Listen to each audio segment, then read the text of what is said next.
Hi teachers, this is Jaddon. I hope everyone's staying safe and healthy. In preparation for distribution 6, I have been collaborating with Franny Miss, Beth Miss, and Wanser to develop 4 Google Slide presentations. These presentations are aimed at helping you transition from developing distance learning materials that focus on revision of last year's content to shifting gears, and now we're going to start developing content based on the new textbooks for the new academic year. In order to do that, the first task for all of you will be to do your annual plans. And so today I'm going to provide you with some guidelines and guidance to hopefully help you do that effectively. Good luck.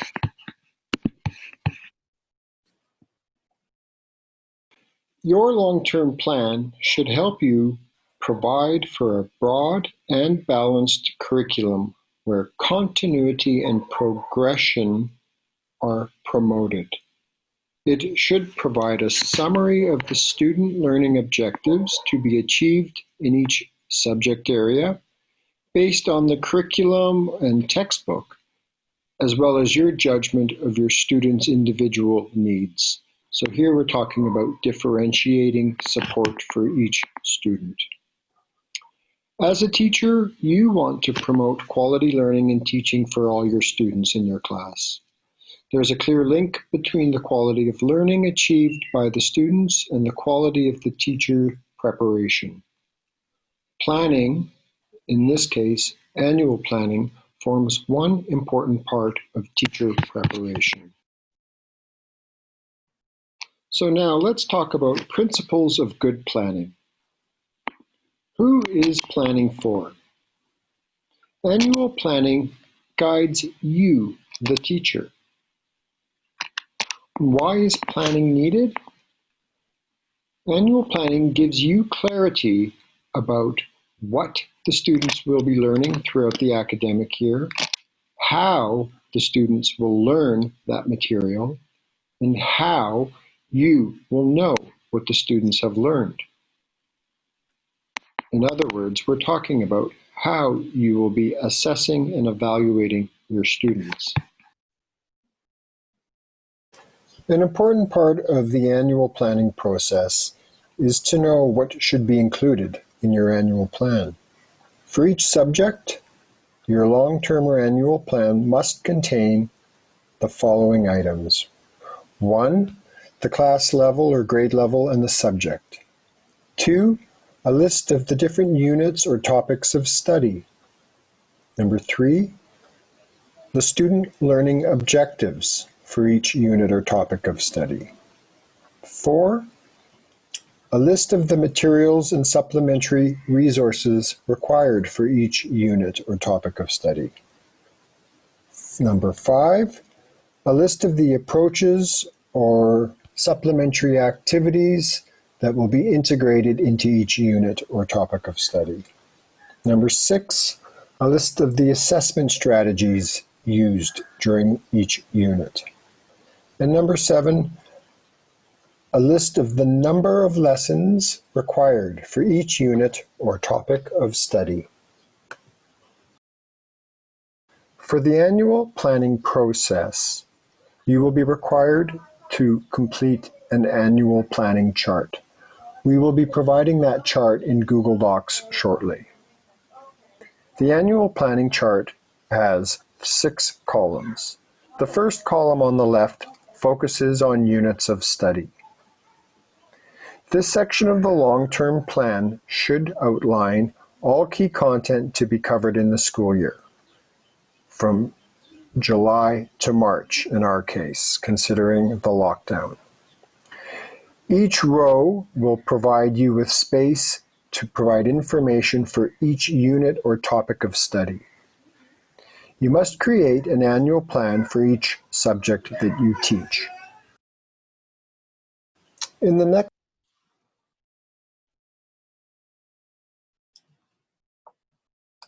In the next column of the annual planning chart, we'll be looking at learning objectives. The student learning objectives should be aligned with the relevant curriculum and textbook content. The objectives should be contextualized with reference to the class level and students' learning strengths and needs. It is not necessary to transcribe directly from curriculum documents or your textbooks. Rather, you should ensure that the learning objectives are presented in a way that is meaningful and relevant to your students' learning and to the setting in which you are teaching. The third column in your annual planning chart looks at materials and resources. Here, you must include a list of key reading materials, text resources, and other resource materials required. It also refers to a variety of other significant resources, such as places of interest, IT equipment, sports equipment, music equipment that will be required for each of your units of study. The fourth column of your annual planning chart focuses on approaches and activities. Your long-term plans should briefly outline the range of activities or methodologies you will use during the course of the academic year. This could include individual work, group work, graphic organizers, and other creative instructional strategies. During the course of the year, you should try to employ a variety of teaching approaches to motivate and engage your students and cater for different learning styles. This is particularly important during this period of distance learning. In your short-term planning, this can be developed in greater detail and should be informed by ongoing reflection on the quality of student learning. Remember to differentiate your distance learning materials. Differentiation involves recognizing that children differ from one another in how they learn, in what they can learn, and in the pace and progress of their learning.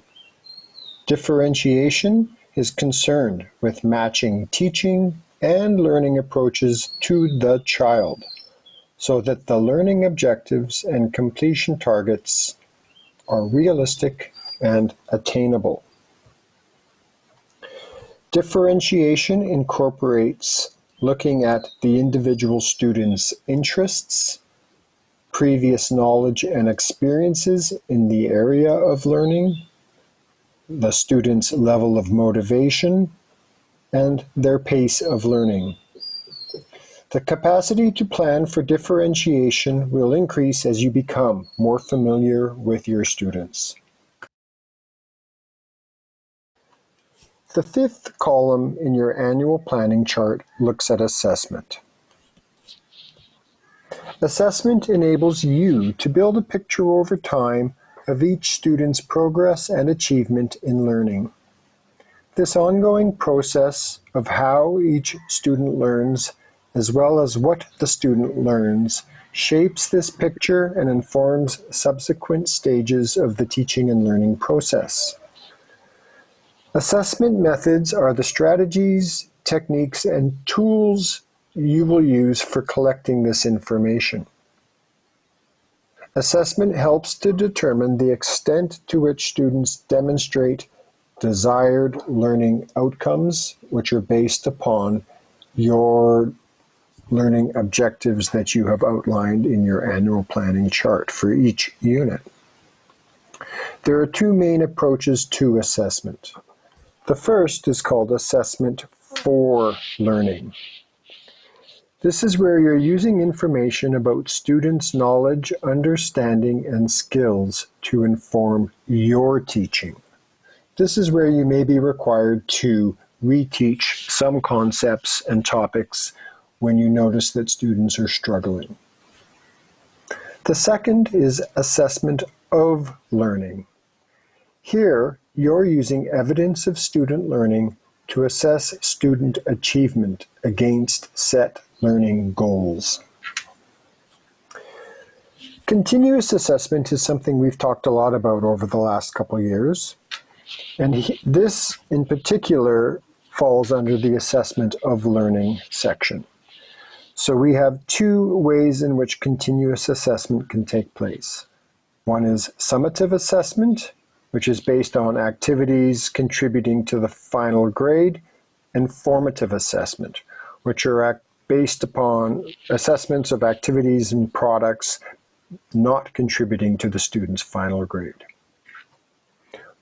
Both formative assessment and summative assessment strategies should be listed in your annual planning chart for each unit and topic. The sixth and final column in your annual planning chart looks at the number of lessons required.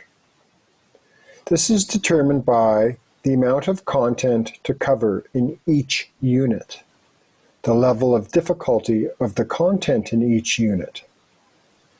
You also need to consider the student's prior knowledge and understanding of the content in each unit. Also, think about what supplementary activities you might want to include in a unit. Will this require more lessons and more time? As you determine the number of lessons, you need to prepare for 180 days of instruction in total. Good luck! So what's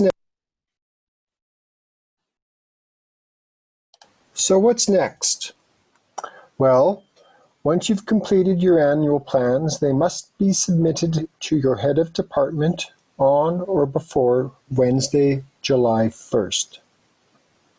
A copy of the annual plan template that you can use can be accessed in the shared Google folder in the link provided here.